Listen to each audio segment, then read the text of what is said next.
This is Women Road Warriors with Shelley Johnson and Kathy Tuccaro. If you drive long haul, short haul, or heavy haul, they're here to empower and inspire women in the trades on TNCRadio.Live. So gear down, sit back, and enjoy. Welcome to Women Road Warriors with Shelley Johnson and Kathy Tuccaro. We're a show that works to inspire and empower women in trucking, in the trades, and really everywhere. We tackle all kinds of topics and work to encourage women to be their very best with informative guests, experts, celebrities, and people who are champions for women. I'm Shelley and... I'm Kathy. No topic is not allowed on our rig. We tackle the tough topics along with others, and we like to feature experts and celebrities who can assist women in being the very best that they can be. Many of our listeners have struggled with a loved one who has a serious addiction. This can literally rip a family apart. Many family members are left not knowing what to do as they deal with relapses and the ups and downs of a loved one's addictions. Pamela Brinker is a well-respected psychotherapist who has practiced for over 30 years. She's treated thousands of clients and led workshops on many themes that include motivation, grief, mental health, and conscious bravery. She supports the loved ones who are faced with a person's addiction. Her first book, Conscious Bravery, is an Amazon bestseller. Pamela has worked as an integrative therapist and coach. Her transformative approach helps clients and attendees develop skills in living in the present moment, resetting under duress, adapting to change, facing the unknown, and building resilience. Pamela is a staunch mental health advocate, helping others transform difficulties into foundations for strength and compassion as they find gratitude, hope, and freedom in everyday living. Pamela's with us today, and we're looking forward to speaking with her. Welcome, Pamela. Thank you for being on the show with us. Thank you so much. It's a delight to be here with you both and your listeners. You are amazing with what you do. Thank you. So I guess we could start with, how did this all start? I see you got your master's in social work from the University of Denver. You've been doing all kinds of things. You have a lot of different types of therapy that you use for your clients. This is really cool. Thank you. Well, I was a therapist for years and years, Shelley and Kathy, and really wanted to help people transform, to renew, to find their own. I didn't call it conscious bravery back then, but that's really what I was trying to help people do, find their own conscious bravery, which means basically being able to do whatever is needed in any given moment, not just have options and intend to do certain things, but to have the awareness that's vibrantly awake that helps us to do the tough things, right? Mm-hmm. So I had been a therapist for years, hoping to help my clients and walking alongside them and watching people succeed and learning myself what worked. But then my two sons' stepfather, my husband, 12 years ago, died from brain cancer. And shortly after that, they both turned to each other, but also to substances and alcohol in their grief and pain as the answers to some of what they couldn't handle themselves. And even though we were close, it just knocked me off my feet how severe their use became. And in short order, after about 3 years, they had become addicted to methamphetamines. Oh, no. Oh. So that really, those 3 years, initially after my husband passed, I know some of our listeners can relate to this. The severity of that loss was so great initially for me, even though I was prepared for it. And all of us have losses. So I'm not saying I'm unique, but it was so great for me that I just didn't know what to do at times. And I had these two teenage sons, and then they began having mental health challenges. They had severe ADHD. They had impulsivity problems that were getting them in trouble in school and even with the law. And there were times in which I said, I just can't do this. And I remembered what Cheryl Strayed, who most of us know wrote Wild, there was that great film that was made about what she wrote. And she also wrote a beautiful book called Tiny Beautiful Things. And in that, she says, we parents don't have the luxury of despair. And that somehow graced me to realize I've got to do this. I've got two teenage sons that need me, and I've got to be this mom that can stand and be the light. I can be an oasis for them.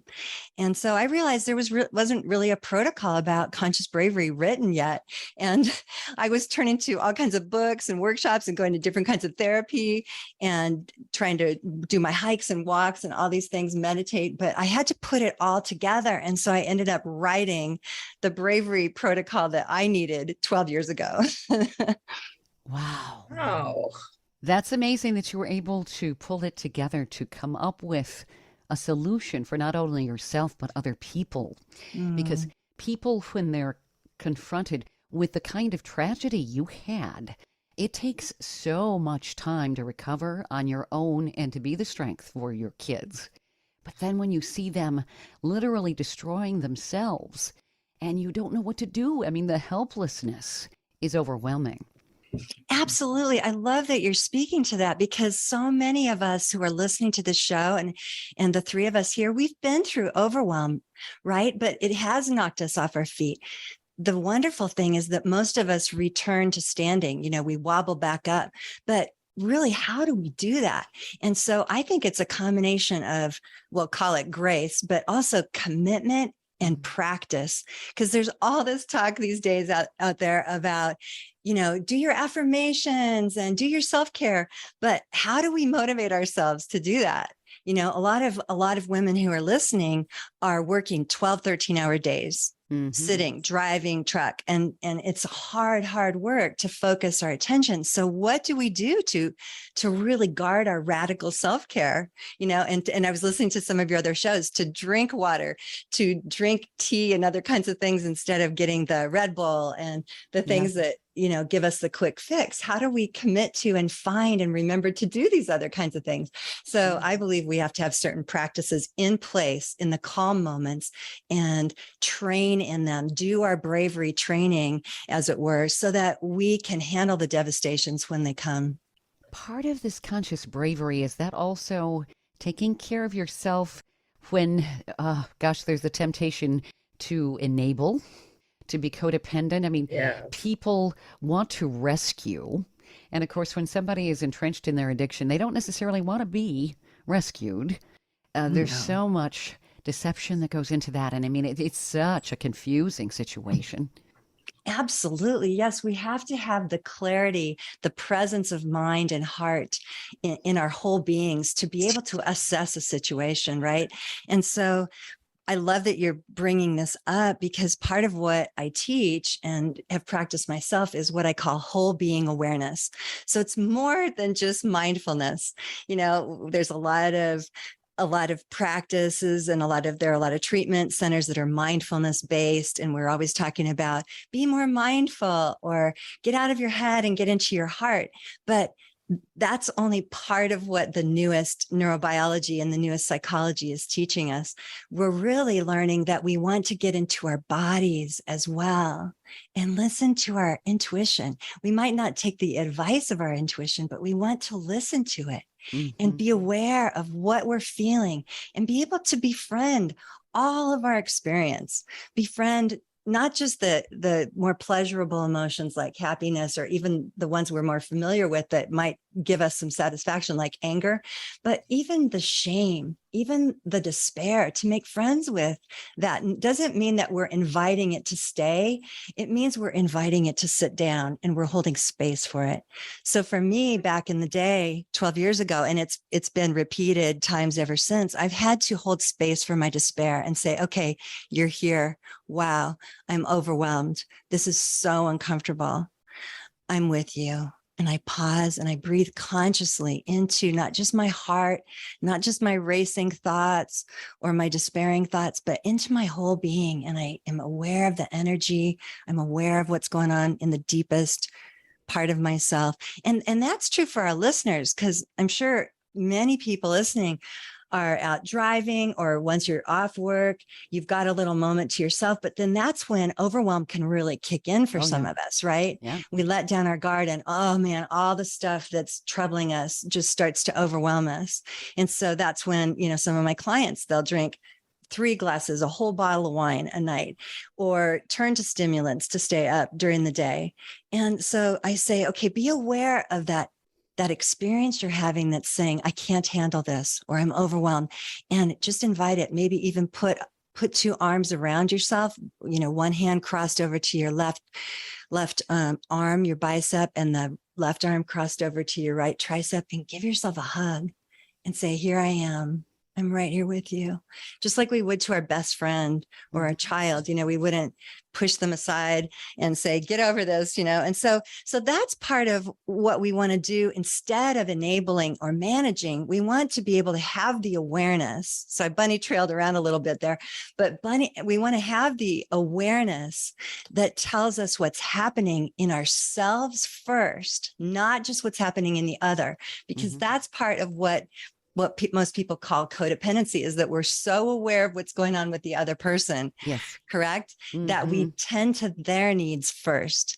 But I'm saying what really works, and this is the rewiring of the brain, the newest research in the psychology field, is that when we tune into our whole experience, we can actually change we can not just rewire, but we can change generational patterns, and we can break out of some of the tendencies that we've had in ourselves and in our families. And we can say, okay, I want to manage, but I'm not going to. I'm going to pause and say, hey, what's going on, to our beloved?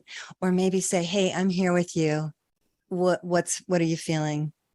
And then we allow that space to come in, and there's tenderness along with that assertiveness or that desire for action. And that tenderness can be just as powerful as some sort of enabling, that we think the enabling is going to provide for us. Isn't it hard for people to identify what they're truly feeling, though, when there's chaos that's around them? And then you have the guilt that can kind of creep in. It's like a shroud, because as a parent, you're going to say, what did I do wrong? I would think that those are self-destructive emotions that can interfere. I love that you're saying this, because they could be, but if we realize that in our human experience, we all feel guilt fairly often. Some of us feel more guilt than others. We have our preferences, the emotions that we tend to feel that beat us up the best. And for some of us, that's shame or guilt or despair, if those of us tend toward depression, or panic if we tend toward anxiety. And so we've got to know ourselves well enough to kind of say, oh, this is the part of my story when I start to say, all right, I'm feeling anxious. I'm just going to go straight to panic. I'm going to feel overwhelmed, and I'm just going to allow my body to take over and my heart to race and so forth. So if we notice that's happening, we can actually, because I've struggled with anxiety and panic myself, so I'm not just speaking to this from the point of view of my clients, but we can actually use conscious breathing to bring us down if we're panicked, or to bring us up if we're depressed. That's the beauty of the breath, right? It can either calm our nervous systems, or it can bring us up.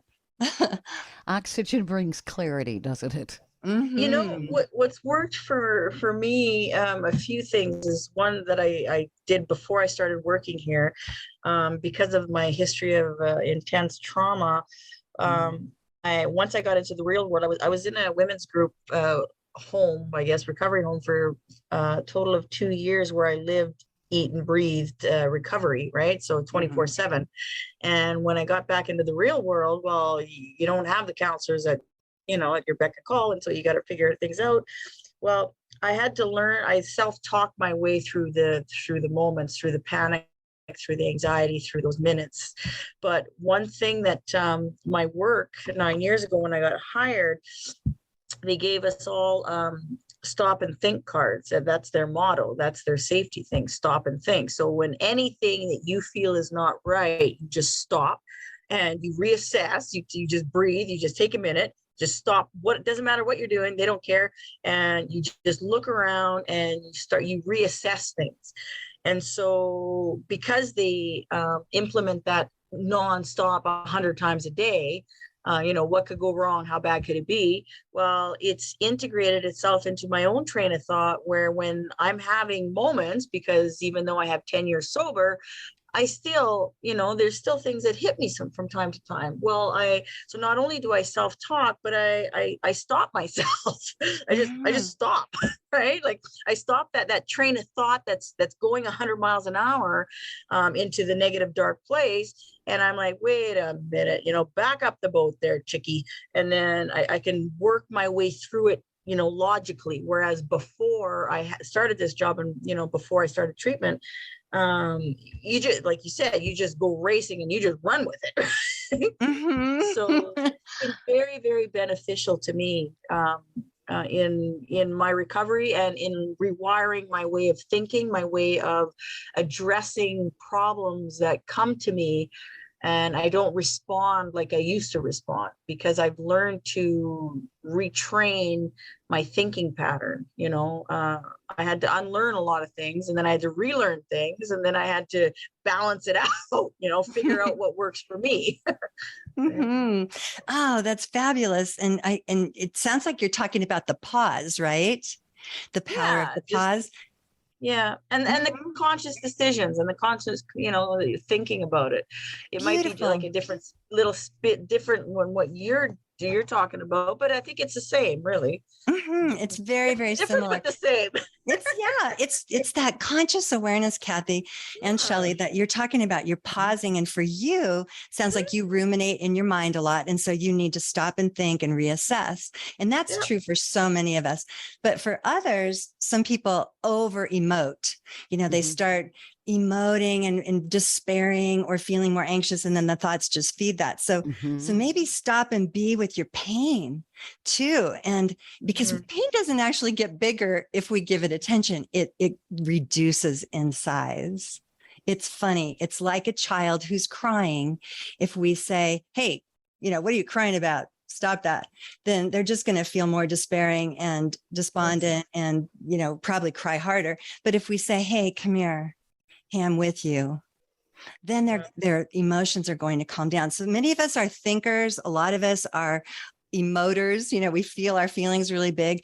Other people get into their bodies and they don't even know what they're thinking, and they don't even know what they're feeling, but they might have to just go work out or eat or do something to avoid or stuff or try to avoid or deny the pain or to find a way out of it. And so we want to know what's our tendency. We want to know ourselves well enough to say, what do I tend to do? Oh, here's where I tend to do this. And that's the power of the pause you're talking about. Then we can retrain and rewire and reprogram ourselves to train in bravery, really, which is basically ultimately to be able to handle the discomfort that we're experiencing, so that we don't just try to solve it in the mind or try to escape it, but that we can actually stay with our discomfort and move through it. Stay tuned for more of Women Road Warriors coming up. Industry movement Trucking Moves America Forward is telling the story of the industry. Our safety champions, the women of trucking, independent contractors, the next generation of truckers, and more. Help us promote the best of our industry. Share your story and what you love about trucking. Share images of a moment you're proud of. And join us on social media. Learn more at truckingmovesamerica.com. Welcome back to Women Road Warriors with Shelley Johnson and Kathy Tuccaro. You said something that just kind of clicked. A lot of people, myself, I'm speaking from my own personal experience, is that I couldn't, that discomfort, I couldn't put a name to the emotion that I was feeling. I didn't know, I'll say anger. I've always said, because I was very soft and, I'm not an angry person. And, because I associated anger with the direct violence. Right. And so, but it took me a long time to figure out that what I was feeling was in fact anger, but it was coming out in different ways. I was managing to manifest it so that it didn't come out in the violent way, but it would come out in a different way. So learning to put a name to my emotion was very critical in part of my recovery. And to this day, assessing what am I feeling and why am I feeling this way? Like, what is the trigger behind this? And really learning who Kathy is and what makes me respond to certain things, right? And I think a lot of people, they're so busy. I mean, we get so distracted by life and the 10,000 things that are hitting us left, right, and center, that we forget to get to know ourselves, especially mothers, because we're so busy with, with our children's and spouses and family and, soccer games or whatever, right? Homework. And then that we're kind of like just floating, just barely scraping by. And then, so how do we find time to really know what we like or don't like, or what we want, or what we're feeling and why we're feeling it? And then on top of that, I think there's a whole guilt thing that we self-imposed guilt that, that they think it's selfish, but no, it's not. It's self-care. There's a difference. Yep. Right? Oh, you're speaking to two things I love to talk about. And first, I want to tell you, Kathy, that I have such tremendous respect for you in your recovery. And I have respect for anyone who's anywhere on the continuum. Just reducing the amount of substances we rely upon, reducing the amount we're drinking, or, kind of cutting back on eating unhealthy kinds of things and substituting them for healthier things. Those are all big moves toward like my chocolate pudding. Yeah, there you go. Sure. Hey, chocolate's actually good for you. Yes, it is. Dark chocolate. Oh my goodness. So I really have such respect for you. And you're bringing out this hugely important topic of who am I really? And I talk about that all the time with my clients, and I write about it in the book, that we are our essence. We're not just who we are as moms, as partners, as spouses, as drivers, or as entrepreneurs, whatever, as spokespersons. We're not even our talents or our skills and gifts. Those are things that we have, that we do, but that's not who we are. And so when we know who we truly are, that at the deepest core part of us, we are this beautiful self that is filled with kindness and love and filled with bravery. And all we need to do is cultivate that, develop it over time in little steps, A to B to C to D. We become better at loving. We become more consciously brave the more we practice. Even in the trenches, we practice, or we practice in the easier moments. Just as we do in relationships with love, we become slightly better little by little, right? And so when we can do that, we can revert back to knowing, oh, this is who I am. I am this being. I'm the being part of my humanness. And I don't have to feel like I'm a failure if I fall back to, eating a whole bag of cookies and tons of chocolate some night. I can say, okay, that's what I did to self-soothe that night. But hey, today's a brand new day, brand new moment. I know who I am, and I'm going to proceed forward in a new place. See, that's the thing that I think where people get stuck, because they get so enveloped in their feeling of unworthiness, right? And that's a common denominator in all in addicts, alcoholics, whatever. Is that feeling of unworthiness. And when the minute they do something, they automatically, they revert back to that, oh, I never get it because, I'm not good enough and I'm this and I'm that. And if they could only learn to accept, okay, you know what, that failures and mistakes, it's part of success. Like I've failed so many times, but that's what it takes in order to take that next step. Then it's okay, right? That it doesn't mean you're unworthy. That doesn't mean you're no good. It's just okay, and it's okay it's part of the next step, right? That's it. That's So that feeling of unworthiness. What do you tell clients? Because I'll give you an example. My best friend, who was in recovery with me back in 2011, 12. She had 8.5 years clean and sober, and she was the most beautiful light I have ever seen. Like, I shine bright. She shone even more. Like, she was like unbelievable. And she was doing traveling the world with Salvation Army and doing all sorts of talk on human trafficking and just, but forgot to self-care. And she ended up relapsing. And that feeling of unworthiness and lack of purpose. And she never could get over it. And she ended up dying in my house a couple years ago. And I was trying to help her and give her the tools, the same tools that we had in recovery, and give her the new tools that I had learned over the years, and assist her in showing her how beautiful and how worthy and how her impact globally was profound.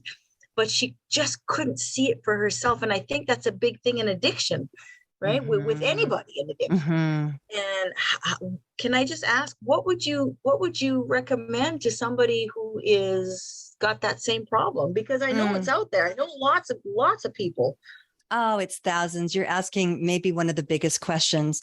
After 32 years of being a therapist, this is probably the most universal problem that all of the folks I've ever worked with have had. Is at the bottom level, we believe that we're either unworthy, unlovable, or people are going to stop loving us. We're going to lose everyone. We're going to be alone, those kinds of things. So it's kind of like, I would answer this question. It's a beautiful question, that there's a hub to our wheel, and the hub is our worthiness, right? And how do we start with that? Well, first we commit to it. We say, I don't like the feeling of beating myself up all the time. So I'm going to commit to believing, even if I don't totally believe it yet, I'm going to commit in faith that I am worthy, just like my best friend is worthy or my child is worthy, right? So we start with a commitment to it. And then the other spokes on that wheel are that we have got to protect our happiness. So for me, there have been so many times when I woke up at first thing in the morning and my mind raced, my heart dropped. I felt like, oh my God, what's going to happen today? Is one of my sons going to, but both of my sons have been homeless at different times without my wanting it to happen. They chose that over recovery, and that's true for so many, as your story too, Kathy. And I've literally collapsed sometimes in the office during the day when I was completely overwhelmed. And so I had to develop practices that began first thing in the morning to guard my worthiness. And so I would do gratitude prayers right in the bed, and say, I'm not putting my feet on the ground until I can say, okay, I've got a roof over my head. My son may be alive, he may not, but if he's alive, I'm going to do whatever I can to send him love with boundaries and compassion. And then I would turn that compassion around to myself and say, okay, right here, this moment, I'm going to stand up and I'm going to walk around, because affirmations it takes about 2,000 repetitions of affirmations, like I'm worthy, I'm loved, I'm lovable, for us to really believe them. But if you move them into your body, if you do a moving mantra, so you walk around and say, hey, I'm right here, I love myself, our bodies start incorporating that body memory, and we start to believe it more quickly and sooner. So that's another piece. And then another spoke really is to have empathy for ourselves. So we might even say, I feel so unworthy right now. Oh, wow, there's a part of me that feels unworthy. That's the part of my story that goes to this. I'm going to bring compassion to that. And then maybe we bring in humor too, because all these things work together. We can start at any spoke on this wheel. A lot of us feel like when we're despairing, we don't have the right to laugh or the right to have any joy, right? But it's so important to be able to laugh with a friend. And so we might say, okay, on my list of things I'm going to do today is I'm going to text a friend, or I'm going to call somebody.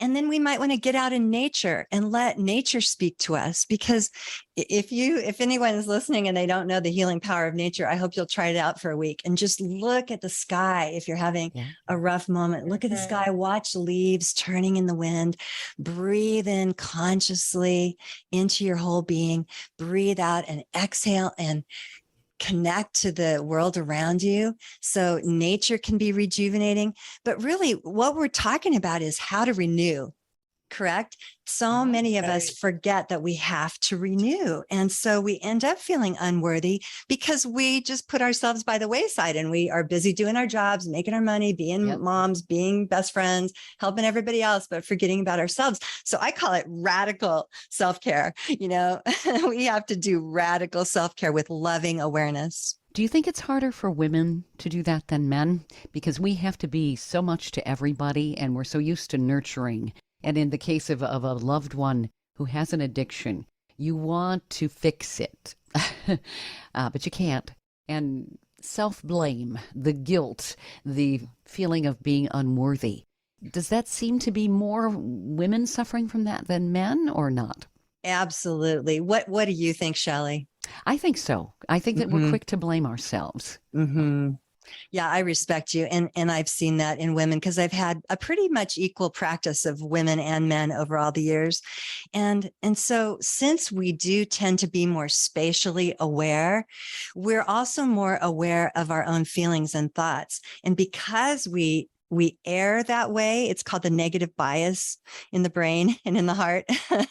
We want to go the extra mile to taking care of ourselves and bringing in that self-love. And it's not just self-love. That's another thing that so many of my clients, and I'm sure your listeners do too. We think we have to resource from within so much, but there's this practice I teach called the triad of connection, where sure enough, we tune into ourselves and we're aware and we try to build our own self-love. But we also do what the three of us are doing right here now. We connect in authentic connection with other beautiful beings. And we don't forget about that. We prioritize it because there's this magical, mystical thing that occurs when we're present with someone else and they hold space for our pain, or we just laugh together, or we can be present for them. And there's this reciprocal energy that exchanges, right? And then the third thing is that we want to connect to something that's greater. I mentioned nature, but it can be God, it can be the universe, it can be the Tao, call it whatever you like, source. But we will become depleted if we try to resource from within solely. We have got to rely upon something outside of ourselves. Makes total sense. Stay tuned for more of Women Road Warriors coming up.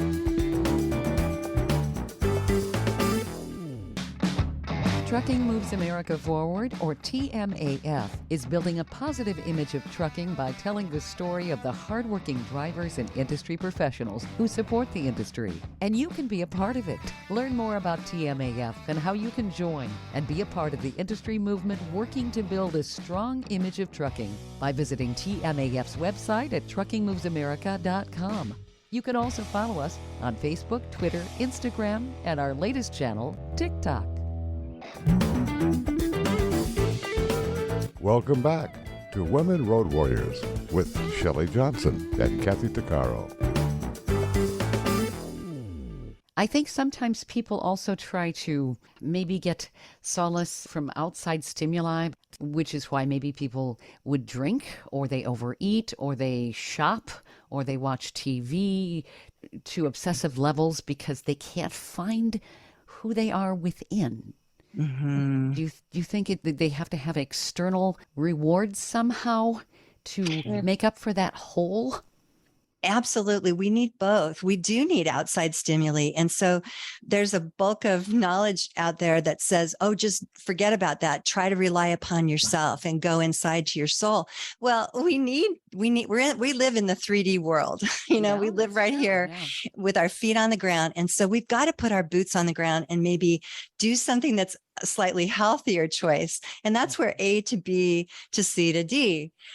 Correct. We want to maybe say, okay, I'm not going to drink a bottle of wine, or I'm not going to drink 3 Red Bulls, or I'm not going to take some stimulants. I'm going to instead drink some, and this might sound kind of corny, but I'm going to take some green tea into this truck stop, and I'm going to fill my warm water bottle with some green tea or something else. Like I became a beverage queen, I call it. Back when I was really struggling, I started drinking coconut water, really good coconut water, mixed with Zevia ginger ale. And I love it. It's great. I tell my clients, and they love it too. Like you put in half a glass of coconut water, really good coconut water that you like, and then mix some Zevia ginger ale.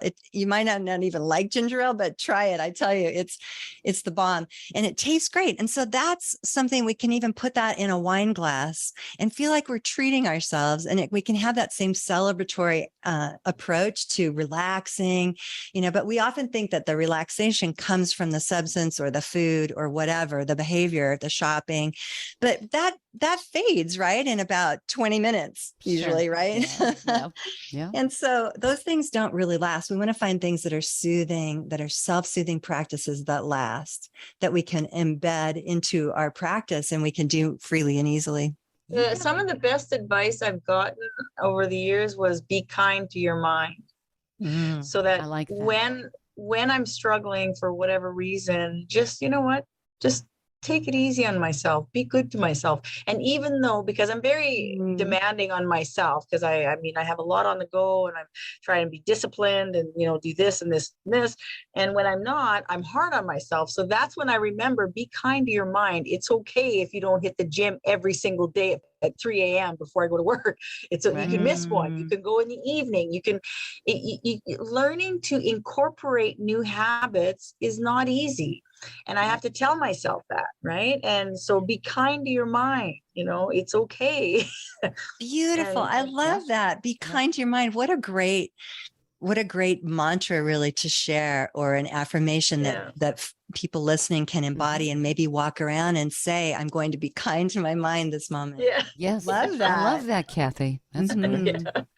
And you know, some new friends of mine have made t-shirts, and they say kindness and bravery, something like that. Kindness and bravery. And those two things go together. And don't you too, I don't know if you found this, Shelley and Kathy, that seeming opposites go together, like being kind to our mind. That doesn't come naturally to us, right? Because most of us think that our minds are kind of our enemy. But if we bring kindness to our minds, then it's easier to bring kindness to our bodies. And it's actually easier to jump into the bravery that's needed in that situation. So kindness or even tenderness or compassion and bravery or assertiveness can go together. You know, these principles work with most any kind of obstacle in life, not just somebody, you know, say a woman is dealing with a family member or a loved one with addiction, just general obstacles, because life throws us curveballs. And this gives us the ability to be able to think on our feet and have the confidence.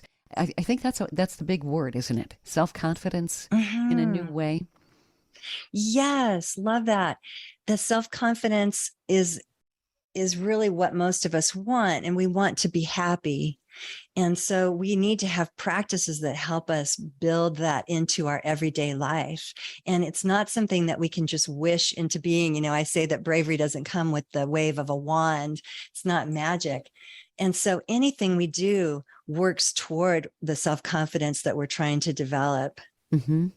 Anything we do matters. Every little step along the way is important. And even like you were saying earlier, Kathy, our mistakes, I learn more from my mistakes than I do from my successes. So our mistakes matter. That's when we say to ourselves, wow, never doing that again. Right? Yeah. Oh my God. Learning equipment, operating equipment. If I were to be any other person, the amount of mistakes I learned operating the grader, which is bigger than a highway tractor trailer. It's so big. The blade is 23 feet long, 3 feet high. One joystick has 12 functions. The other joystick has 14 functions to get everything to work and to articulate and move. And I mean, it requires effort. And the amount of mistakes I've made is like, oh my goodness. But you know what?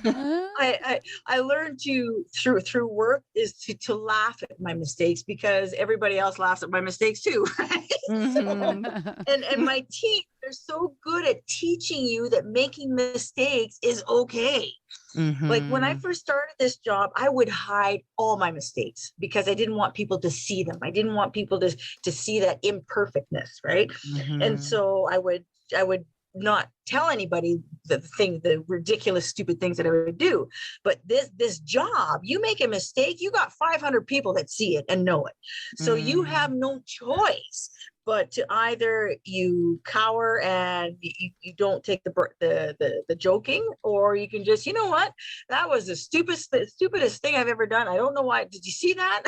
I now, when I make a mistake, I'm the first one to say, oh my God, did you guys get a look at that? Holy crap. You're so aware and honest. Yeah. Love that, because that connects to owning my mistakes. It empowers me. I'm not cowering inside trying to hide it. Now I'm wide open, right? And it changes that whole rewiring in my brain. It changes things because I'm able to own it. Brilliant. And I'm sorry, I didn't mean to talk over you, but I was getting excited. I was thinking the same word that you were thinking, that we're empowered when we can be honest, we can be transparent, and we can also break the stigma that you were talking about, Shelley. We're all carrying around so much stuff. There's intergenerational trauma. There's secrets in our families. But if we can start busting out of our own secrets and maybe we're not like trying to sing what's happening, tell somebody else's story inappropriately or anything like that. But if we can see that our mistakes sort of go with the secrets that we keep and start unveiling ourselves a bit. Yeah. Unmasking is what I like to call it. So very true. That. I do too. That's great. Stay tuned for more of Women Road Warriors coming up. Industry movement Trucking Moves America Forward is telling the story of the industry. Our safety champions, the women of trucking, independent contractors, the next generation of truckers, and more. Help us promote the best of our industry. Share your story and what you love about trucking. Share images of a moment you're proud of. And join us on social media. Learn more at truckingmovesamerica.com. Welcome back to Women Road Warriors with Shelley Johnson and Kathy Tuccaro.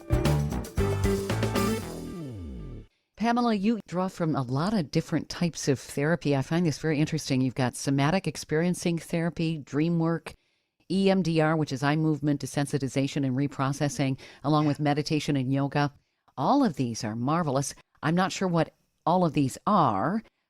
Somatic experiencing therapy and EMDR, our listeners may not be familiar with. Sure. Sorry. I did EMDR and it worked. Wonderful. So EMDR stands for eye movement desensitization and reprocessing. It's really also called bilateral processing. So it's the same thing we do when we move our right arm forward and our left arm back, or lift our right arm up and put our left arm down, and then cross it across our hearts and left arm up, right arm down. So you might have heard of it as brain gym in the schools. So that bilateral processing is part of what activates both the right and the left sides of our brain, which we need to be able to, as you were saying earlier, Shelley, be able to do what's needed and kick in and make a conscious choice. And so that's part of why I love not just EMDR, but anything. I teach really simple cross crawl exercises to my clients, just lifting up your right foot and touching it with your left hand, lifting up your left foot and touching it with your right hand, crossing across your body. Those are things anyone can do anytime if they're just getting out of their truck and moving their body around. You can do that, walking around a bit, and you can reactivate part of the brain that is struggling to look for answers. Then all of a sudden you might relax a little bit more, or a different solution might come to you if you're reflecting, say, for example, upon something that's going on in your life. So that's part of why I became an eclectic and integrated psychotherapist, because I don't believe that any one particular practice works for everything. So that's a little bit of the EMDR or the bilateral processing. And as you know, Kathy, it definitely works because you're accessing parts of the brain that have been kind of tucked away, and you're allowing them to give you answers. So I'd encourage listeners to look up EMDR or bilateral processing. And then somatic, you were asking about somatic inquiry. I know it's kind of a lot of big words. Somatic just means in the body. Right. And when we inquire, we ask, what's happening in my body? For example, right now, if the three of us just tune into your body, what do you notice? You might notice your throat is tight, or you might notice your shoulders are hurting. And I hope our listeners can just tune in for a second and ask, what's happening in my body? That's somatic inquiry. You're just asking, hey, body, talk to me. And since the body talks, the body also has wisdom, just like our friends who talk to us and carry around a lot of concise answers and have wisdom inside of them. Our bodies have wisdom. And so if we tune into them, they can give us data about what's happening, and they can say, hey, you're feeling really tired and overwhelmed. You need to do something to bring yourself up and stimulate. Or, you're feeling so excitable, you're almost frenetic. Let's bring it down a notch. And so that body awareness can help us know what's needed. And it's easy to know what we need to do, but then the next question is, how do we actually do it? But we can talk about that if you like. Well, we don't have a lot of time left. We'd love to do that, but I think that maybe our listeners could reach out to you. Certainly you have Conscious Bravery. That's a book that you released, and you have a series. Am I correct that listeners could read? Not yet. I'm writing the series, but the first book, Conscious Bravery, is available. Thank you so much for saying that. It's on Amazon. And then they could go to my YouTube channel and subscribe. I've got videos and stuff up there. Excellent. And my website too. Mm-hmm. Where do people find you? What are the websites and the locations on social media? Right. The website is just PamelaBrinker.com. And there are lots of blogs and all kinds of resources on the website that would be helpful. And then on social media, I'm on Facebook and LinkedIn and Instagram. Basically, just look up my name and it should come up. It's slightly different on each one, but my website's the main place to find me. And then the YouTube channel, which is Be Brave with Pamela Brinker. I love this. Thank you. I love your insight.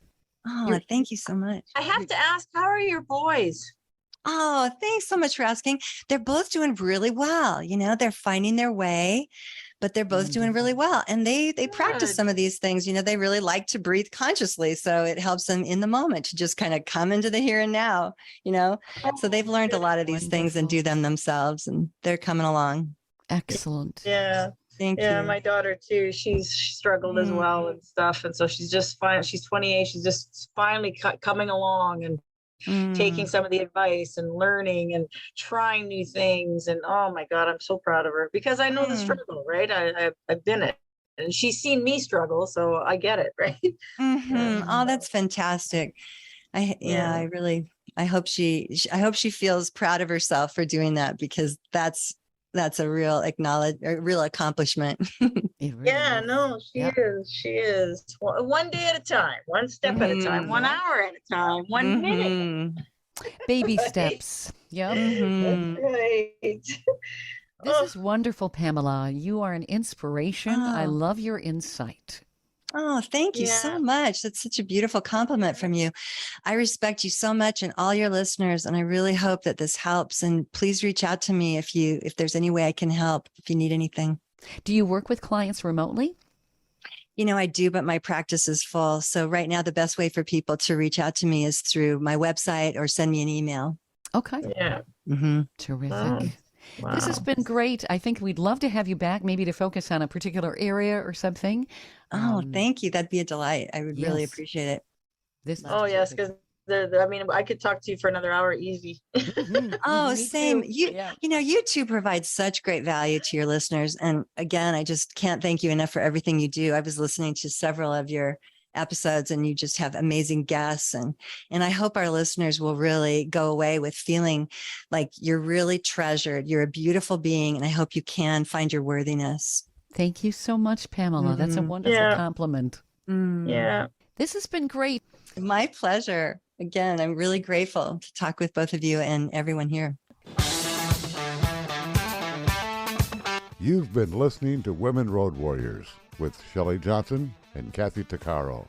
If you want to be a guest on the show or have a topic or feedback, email us at info@TNCRadio.Live.